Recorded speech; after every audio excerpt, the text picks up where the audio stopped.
What if you were a knight who discovered gunpowder? Day 1. You notice the smell before you understand it. Sulfur, like a cracked egg left too close to the fire. The powder stains your fingertips gray. It feels softer than sand. You rub it between your thumb and forefinger. It clings to the sweat in your skin. Your armor feels heavier than usual tonight. You eat in silence. Bread, salted meat. You keep smelling your hands between bites. You don't mention it to anyone. Day 2. You mix it again in the corner of the stable. Charcoal dust floats in the light. It makes your nose itch. You hold your breath longer than you mean to.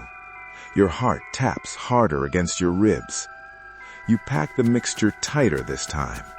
Metal container, sealed. When it bursts, the sound hits before your thoughts do. Your ears ring. Birds scatter from the trees. Your palms sting from the shock. You tell the others it was nothing. Your voice sounds steady. Day 3. You wake up before the bell. Your body feels alert in a way it hasn't in years. You skip breakfast. Your stomach complains, but you ignore it. You test it again. This time with stone in front of it. The rock cracks. Not from force of arm, not from blade. Just pressure expanding faster than air can escape. You stare at the fracture line. You touch it. Your sword suddenly feels ceremonial. Day 4. You carry a small pouch inside your armor.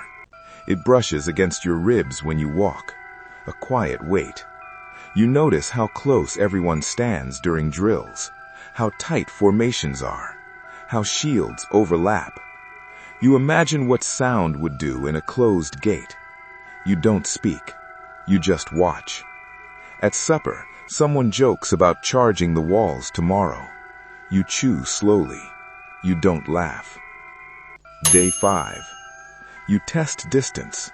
More powder. More pressure.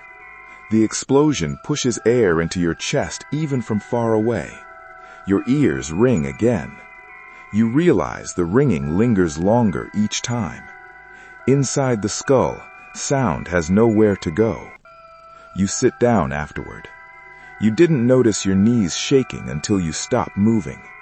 You wipe soot from your cheek with the back of your hand. It leaves a dark smear across your reflection in a bucket of water. You barely recognize the face looking back. Day 6. You strap on your armor like always. Leather creaks.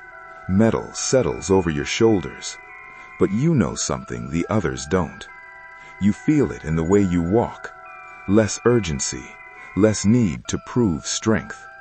Steel is still useful, but it is no longer the center of your thinking. You light a fuse slowly. The flame moves without emotion, just chemistry. You step back. You don't flinch this time. Day 7. You stand on the field at dawn. Mist hangs low, breath visible. You hold the pouch in your hand. It feels small, too small for what it changes.